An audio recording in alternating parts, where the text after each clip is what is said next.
ನಮಸ್ತೆ, ಎಲ್ಲರೂ ಹೇಗಿದ್ದೀರಾ? Welcome to our channel. ನಾವು ಆಯುಧ ಪೂಜೆ ಯಾವ ರೀತಿ ಸೆಲೆಬ್ರೇಟ್ ಮಾಡಿದ್ವಿ ಅಂತ ಹೇಳ್ತೀನಿ. ನನ್ನ ಮಗಳಿಗೆ ಮೆಹಂದಿ ಹಾಕಲೇಬೇಕು, ಹಬ್ಬ ಅಂದರೆ ಇಷ್ಟ ಆದಾಗ ಹಾಕಿಸ್ಕೊತಾ ಇರ್ತಾಳೆ. ಹಾಗಾಗಿ ಇವಳಿಗೆ ಮೆಹಂದಿ ಹಾಕಿದೆ. ನೆಕ್ಸ್ಟು ನಾವು ಹಬ್ಬದ ಪ್ರಿಪ್ರೇಷನ್ನು ಮಾಮೂಲಿ ಗೊತ್ತಲ್ವ, ಎಲ್ಲ ನೀಟ್ ಮಾಡಬೇಕು, ಎಲ್ಲ ಕ್ಲೀನ್ ಮಾಡಬೇಕು. ಅದೇ ಥರ ನಾವು ಅಷ್ಟೇ ನಮ್ಮ ಮನೆಯಲ್ಲಿ ಆಯುಧ ಪೂಜೆ ಅಂದರೆ ಅವತ್ತಿಂದ ಯಾವ ರೀತಿ ಮಾಡ್ಕೊಂಡು ಬಂದಿದ್ದಾರೋ ಅದೇನೇ ನಾನು ಕಂಟಿನ್ಯೂ ಮಾಡ್ತಾಯಿದ್ದೀನಿ. ನಮ್ಮ ಮನೆಗಳಲ್ಲಿ ಏನೇನು ಆಯುಧಗಳಿರುತ್ತೆ, ಮತ್ತು ಎಲೆಕ್ಟ್ರಾನಿಕ್ ಐಟಮ್ಸು, ಬುಕ್ಸ್ ಆಗಿರಬಹುದು, ನಮಗೇನೇನು ವಸ್ತುಗಳು ಇರುತ್ತೋ ನಮ್ಮ ಮನೆಯಲ್ಲಿ ಅದನ್ನೆಲ್ಲ ನಾವು ನೀಟಾಗಿ ಒರೆಸಿ ಕ್ಲೀನ್ ಮಾಡಿ ಅದನ್ನು ಪೂಜೆ ಮಾಡೋದು.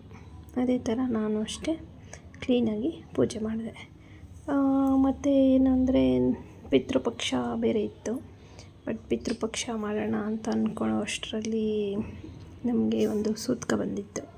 ಹಾಗಾಗಿ ಪಿತೃಪಕ್ಷ ಮಾಡೋಕ್ಕಾಗಲಿಲ್ಲ. ಹಾಗೆ ಎರಡನ್ನೂ ಮಾಡೋಣ ಅಂತ ಹೇಳಿ ಎರಡನ್ನೂ ಸಹ ಹಾಗೆ ಪೂಜೆ ಮಾಡ್ತಾಯಿದ್ದೀವಿ ಇವತ್ತು. ಎಲ್ರಿಗೂ ಆಯುಧ ಪೂಜೆ ನವರಾತ್ರಿಯ ಶುಭಾಶಯಗಳು.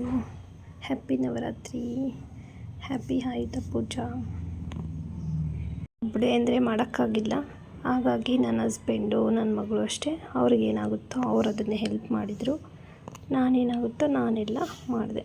ನೋಡಿ, ನಮ್ಮ ಮನೆಯಲ್ಲಿ ತೆಂಗಿನಕಾಯಿ ಮೊಳಕೆ ಬಂದಿದೆ. ಅಂದರೆ ದೇವರಿಗೆ ನಾವು ಕಳಸ ಇಡ್ತೀವಲ್ವ, ನಾವು ಯಾವಾಗಲೂ ತೆಂಗಿನಕಾಯಿ ಕಳಸಕ್ಕಿಡ್ತೀವಿ. ನಾವು ಮುಂಚೆಯಿಂದನೂ ಅಷ್ಟೇ ನಮ್ಮ ಮನೆಯಲ್ಲಿ ಅದೇ ಥರ ಪದ್ಧತಿ.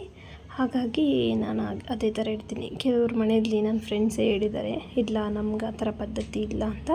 ಬಟ್ ನಮ್ಮ ಮನೆಯಲ್ಲಂತೂ ನಾವು ತೆಂಗಿನಕಾಯಿ ಇಡೋದು ನಮ್ಮದು ಪದ್ಧತಿ. ಹಾಗಾಗಿ ತೆಂಗಿನಕಾಯಿ ಇಟ್ಟು ದೇವ್ರಿಗೆ ಪೂಜೆ ಮಾಡ್ತೀವಲ್ಲ, ಅದು ಮೊಳಕೆ ಬಂದಿದೆ. ನನಗೆ ತುಂಬ ಖುಷಿ ಆಯಿತು. ಮೊಳಕೆ ಬಂದರೆ ಒಳ್ಳೆಯದಾಗುತ್ತೆ ಅಂತ ಹೇಳ್ತಾರೆ.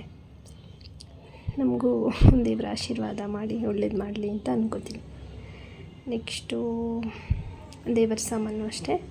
ದೇವರ ಸಾಮಗ್ರಿಗಳನ್ನೆಲ್ಲ ನೀಟಾಗಿ ತೊಳೆದು ಇಟ್ಕೊಂಡು ನಾನು ದೇವರ ಪೂಜೆಗೆ ಏನೇನು ಬೇಕೋ ಅದನ್ನು ರೆಡಿ ಮಾಡ್ಕೋತಾ ಇದ್ದೆ.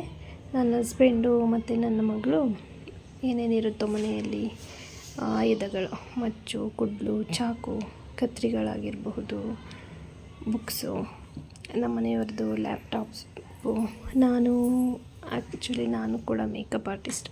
ಹಾಗಾಗಿ ನಾವು ಮೇಕಪ್ ಐಟಮ್ಸು ಎಲ್ಲ ನಾನು ತುಂಬ ಇಷ್ಟಪಟ್ಟು ಟೈಲರಿಂಗ್ ಕಲ್ತಿದ್ದೆ. ನಂಗೆ ತುಂಬ ಇಷ್ಟ ಇತ್ತು ಅದು ಕಲಿಬೇಕು ಅಂತ. ಅದು ಕಲ್ತಿದ್ದೆ. ಹಾಗಾಗಿ ನನ್ನ ಮಿಷಿನ್ಸು ಎಲ್ಲ ಹಾಗೆ ಇಟ್ಕೊಂಡಿದ್ದೀನಿ.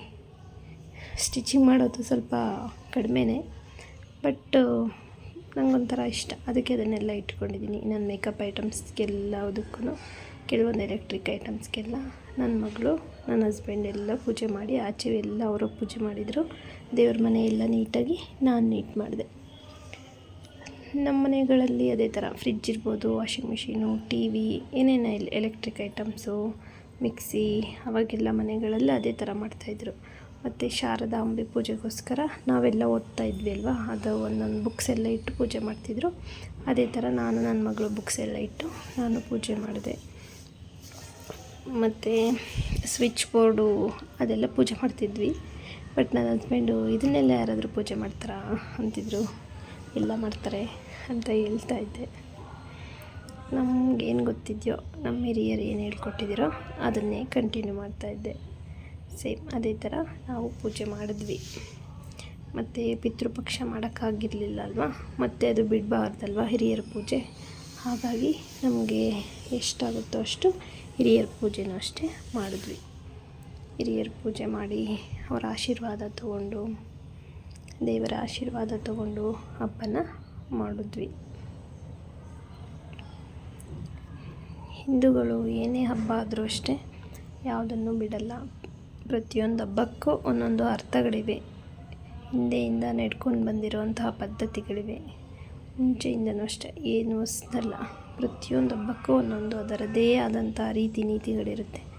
ನಮ್ಮ ಮನೆಗಳಲ್ಲಿ ಏನು ಪಾಲಿಸ್ತಾರೋ ನಾವು ಅದೇ ಥರ ನಮ್ಮ ಸಂಸ್ಕೃತಿನ ಪಾಲಿಸ್ಕೊಂಡು ಹೋಗ್ತಾ ಇರಬೇಕು.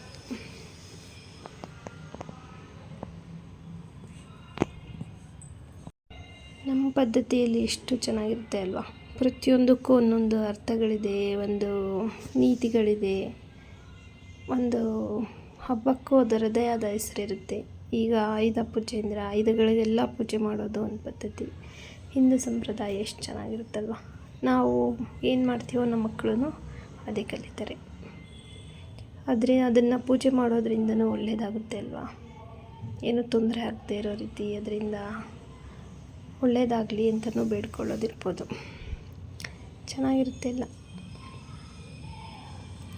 ನಮ್ಮ ಅನಿಸಿಕೆ ಹೇಗಿರುತ್ತೋ ಹಾಗೆ ದೇವ್ರ ಮೇಲೆ ಭಕ್ತಿ ಇಟ್ಕೊಂಡು ಪೂಜೆ ಮಾಡಬೇಕು.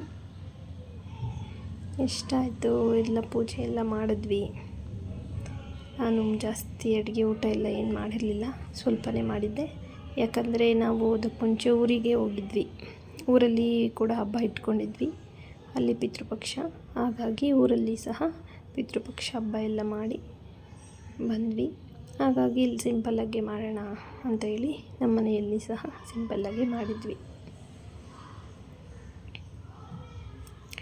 ನಿಮ್ಮ ಮನೆ ಕಡೆ ಯಾವ ರೀತಿ ಹಬ್ಬ ಸೆಲೆಬ್ರೇಟ್ ಮಾಡ್ತಾರೆ ಕಮೆಂಟ್ ಮಾಡಿ ಹೇಳಿ. ನಮ್ಮ ಮನೆ ಕಡೆ ಆಯುಧ ಪೂಜೆ ಅಂದರೆ ಇಷ್ಟೇ ಮಾಡ್ತಾರೆ. ಅಥವಾ ಕೆಲವು ದೇವಸ್ಥಾನಗಳಲ್ಲಿ ಆದರೆ ಬಾಳೆಕಂದು ಮತ್ತು ಬನ್ನಿ ಮರ ಕಡಿಯೋದು ಆ ಥರ ಎಲ್ಲ ಪದ್ಧತಿಯಿಂದ ಮಾಡ್ತಾರೆ. ಬಟ್ ನಮ್ಮ ಊರಲ್ಲಿ ಏನು ಮಾಡ್ತಾ ಇರಲಿಲ್ಲ. ಹಾಗಾಗಿ ಇಷ್ಟೇ, ನನಗೆ ಎಷ್ಟು ಗೊತ್ತೋ ನಾನು ಅಷ್ಟು ಮಾಡಿದ್ದೀನಿ.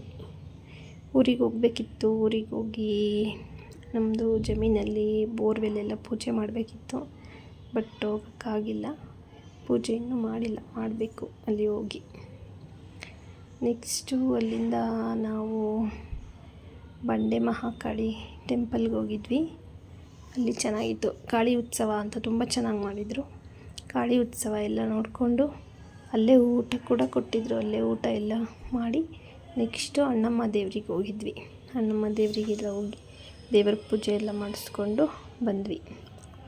ನೆಕ್ಸ್ಟು ವಾಹನಗಳಿಗೆ ಪೂಜೆ. ನಮ್ಮ ಮನೆಯಲ್ಲಿರೋದು ಒಂದು ಗಾಡಿ, ಒಂದು ಸೈಕಲ್ ನನ್ನ ಮಗಳದು. ಇವೆರಡಕ್ಕೂ ಸಹ ನಾವು ಪೂಜೆ ಮಾಡಿದ್ವಿ. ಏನೂ ತೊಂದರೆ ಆಗಬಾರ್ದು ಅಂತ ಎಲ್ಲ ದೇವರನ್ನು ಬೇಡಿಕೊಂಡು ಪೂಜೆ ಎಲ್ಲ ಮಾಡಿದ್ವಿ. ಅಮ್ಮ ಮನೆಯಲ್ಲಿ ಹಬ್ಬ ಊಟ ಮಾಡಿದ್ವಲ್ಲ, ಅದಕ್ಕೆ ನಾನೇನು ನಮ್ಮ ಮನೇಲಿ ಜಾಸ್ತಿ ಮಾಡಲಿಲ್ಲ. ಅಲ್ಲಿ ಹಳ್ಳಿಯಲ್ಲಿ ಎಲ್ಲ ಊರಲ್ಲಿರೋರೆಲ್ಲರಿಗೂ ಅಡುಗೆ ಮಾಡಿ ಬಡಿಸ್ಬೇಕು. ಅಥವಾ ನಮ್ಗೆ ಗೊತ್ತಿರೋರಿಗಾದರೂ ಕರೆದು ಎಲ್ರಿಗೂ ಪಿತೃಪಕ್ಷದಲ್ಲಿ ಊಟ ಹಾಕೋದು ನಮ್ಮ ಪದ್ಧತಿ. ಹಾಗಾಗಿ ನಮ್ಗೆ ಎಷ್ಟು ಜನಕ್ಕಾಗುತ್ತೋ ಅಷ್ಟು ಜನಕ್ಕೆಲ್ಲ ಕರೆದು ನಾವು ಊಟ ಹಾಕಿದ್ವಿ. ಇಷ್ಟೇ ನಮ್ಮ ಹಬ್ಬ. ನೀವು ಯಾವ ರೀತಿ ಸೆಲೆಬ್ರೇಟ್ ಮಾಡಿದಿರಿ ಅಂತ ಕಮೆಂಟ್ ಮಾಡಿ. ಇದು 1 ಇಯರಲ್ಲಿ ನಾನು ಯೂಟ್ಯೂಬ್ ಚಾನಲ್ ಕ್ರಿಯೇಟ್ ಮಾಡಿದ್ದೆ. 1 ಇಯರ್ ಕಂಪ್ಲೀಟ್ ಆಯ್ತು ಆಯುಧ ಪೂಜೆಗೆ. ಪ್ಲೀಸ್ ನಮ್ಮ ಚಾನಲ್ನ ಲೈಕ್, ಶೇರ್ ಆ್ಯಂಡ್ ಸಬ್ಸ್ಕ್ರೈಬ್ ಮಾಡಿ. ನಮಗೂ ಕೂಡ ಸಪೋರ್ಟ್ ಮಾಡಿ. Thanks for watching. ಎಲ್ರಿಗೂ happy Dasara, happy Ayudha Puja, happy Navaratri. Thank you.